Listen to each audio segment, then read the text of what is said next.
Tell me if you know this quiet, crushing shame. You watch someone else achieve the exact life you want. You look at their work and know, deep in your bones, that you are naturally smarter, more creative, and more capable than they are. Yet, as you sit there wrapped in the comfort of your potential, they are out there actually building it. You promise yourself that tomorrow you will finally unleash your gifts. But the moment the work gets boring, the moment the heavy friction of reality sets in, you retreat. You fold. You wait for a spark of motivation that never arrives. You know exactly what I mean, don't you? This was the phantom crown that Elias wore every single day. It was 2:14 in the morning, and the sprawling glass-enclosed drafting floor of the city's premier architectural firm was entirely empty, except for him. The glow of his massive monitor cast a pale, sickly light across his face, illuminating the stark terror in his eyes. On the screen was the skeletal frame of a design project due in exactly 6 hours. It was a project that could dictate the trajectory of his entire career. Elias was brilliant. Everyone knew it. For years he had survived on the intoxicating rush of 11th-hour panic, relying on his sheer natural intellect to pull breathtaking concepts out of thin air while his peers labored for weeks. He had built an entire identity around being the effortless genius. But tonight, the well was completely, utterly dry. He stared at the blinking cursor, feeling the crushing weight of his own arrogance.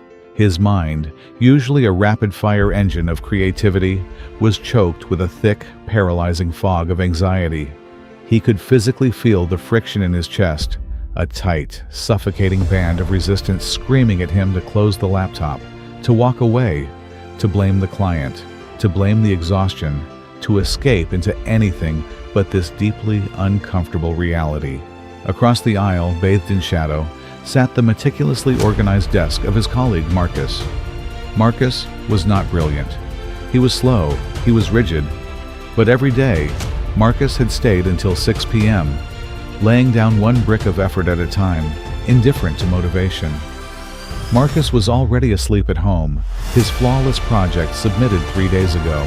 Looking at that empty desk, Elias felt a cold realization creep into his throat. The illusion was breaking. His talent had carried him to the foothills of the mountain, but it could not carry him up the cliff face. For the first time in his life, his gifts were entirely useless. He was face to face with the brutal, unglamorous wall of discipline, and he had absolutely no idea how to climb it. The silence of the 35th floor pressed against Elias's eardrums, broken only by the low, mechanical hum of the servers, a sound that felt like a relentless ticking clock counting down the demise of his reputation. Every time he placed his hand on the mouse to draw a single line, a visceral wave of exhaustion washed over his body. It was not physical tiredness. It was psychological rebellion. His brain, entirely unaccustomed to the raw, unglamorous friction of sustained effort, was violently rejecting the task. For a mind that had only ever operated on sudden bursts of inspiration, the slow, agonizing process of figuring out a complex problem felt like touching a hot stove. His instincts screamed at him to pull his hand away, to seek immediate comfort, to find an escape hatch. I can just tell the partners the client's structural demands were contradictory, his mind whispered in the dark. I'll draft a brilliant email explaining why the timeline was unreasonable. They'll understand. They know my worth. Look at how quickly the gifted mind manufactures an excuse when faced with hard labor. Elias was not just failing to work. He was actively negotiating his own surrender. He began to convince himself that stepping away was the strategic choice. He rationalized that his colleague, Marcus, only finished early because Marcus lacked the artistic vision to see the project's true complexities. It was a lie, of course, a desperate, arrogant shield designed to protect a fragile ego from a terrifying truth. Elias lacked the emotional endurance to simply sit in the discomfort of being stuck. The temptation to escape became intoxicating. He vividly imagined the immense, immediate relief of shutting the laptop. He could pack his bag, walk out into the cold, anonymous city night, and collapse into his warm bed. The failure would become tomorrow's problem.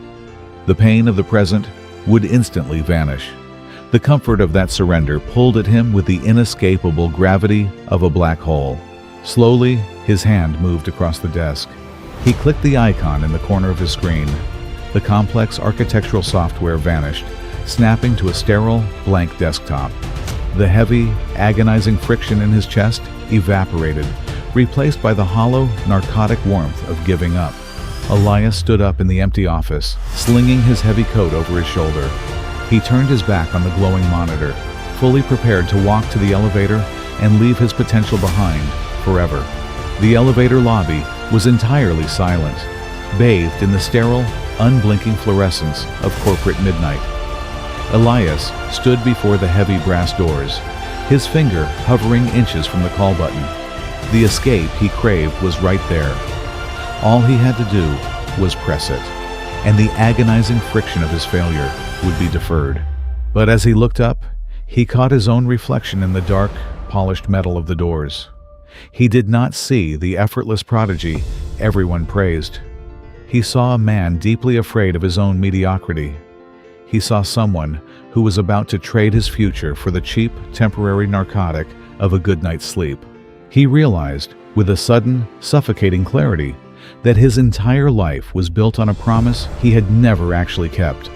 Potential was just a beautiful, empty word for things he had not yet achieved. If he pressed that button, if he walked away now, he would be sealing his fate. He would forever be the man who was supposed to be great, watching the steady, disciplined men like Marcus inherit the world. The phantom crown he had worn for so long suddenly felt like heavy iron, crushing his neck. He had to take it off. Elias lowered his hand. The violent resistance in his mind flared up, screaming at him to flee, but he turned his back on the elevator. Every step back toward the drafting floor felt like wading through deep, thick water. The psychological gravity trying to pull him back to comfort was immense. He sat down in his chair. It was 2:45 a.m. He opened the laptop. The blank screen stared back, just as terrifying as before. The inspiration had not returned. The muse was dead.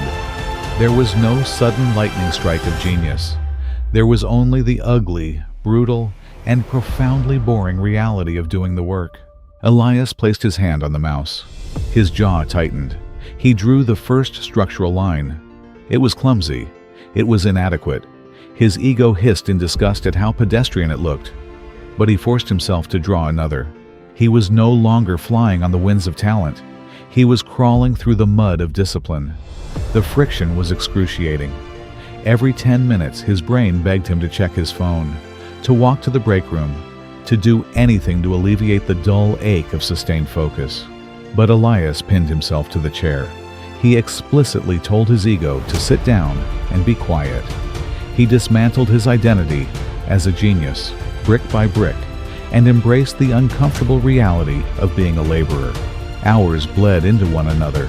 The cold darkness outside the glass walls slowly softened into the bruised purple of early dawn. He made mistakes. He deleted whole sections. He worked with a heavy, grinding slowness that he had once mocked in others. But by 7:15 a.m., as the first golden rays of the sun fractured across the city skyline and flooded the drafting floor, Elias clicked save. The design on his screen was not the flawless, magical conception of a prodigy. It was a rugged, mathematically sound, hard-fought fortress of a project. It lacked the flashy arrogance of his past work, replacing it with a quiet, undeniable competence.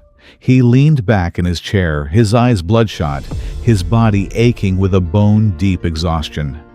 Yet, beneath the fatigue, there was a profound, unfamiliar stillness. The anxiety was gone. He had looked into the terrifying void of his own limitations, and instead of retreating, he had built a bridge across it. When Marcus walked in at 8 a.m., holding his coffee and expecting to see the usual frantic panic of a genius operating on fumes, he found Elias quietly organizing his desk. There was no arrogance left in Elias's posture. He did not look like a prodigy who had just pulled off another magic trick. He looked like a laborer who had spent the night moving heavy stones. And for the first time in his life, Elias felt a profound, quiet pride in that exact fact. Listen to me closely. Talent is nothing but a biological loan. It is a temporary head start granted to you by chance, but it is not yours to keep. For too long, you have used the word potential as a shield to protect your ego from the terrifying reality of hard work. You tell yourself that you are better, smarter, and more capable than those who are passing you by, simply because they have to try harder than you do. But the world does not care about your potential. The world is entirely indifferent to what you could do if you just applied yourself. It only respects what you actually build. The heavy truth you must accept is that to rely solely on your natural gifts is to remain a perpetual child, constantly waiting for inspiration to save you. The only currency the adult world accepts for greatness is the unglamorous, agonizing, repetitive currency of discipline. It is the willingness to sit in the suffocating friction of boredom. It is the choice to stay in the chair when every nerve in your body is screaming for the narcotic of comfort. That quiet, brutal endurance doing, the work when the magic is gone, is the only way you finally step into the 1%. If you saw a piece of your own struggle in Elias's reflection today, if you are finally exhausted from carrying the heavy, phantom crown of unfulfilled potential, subscribe to keep building your discipline with us. Drop a comment below about the comforting excuse you are choosing to leave behind today. The illusion is over. It is time to start laying the bricks.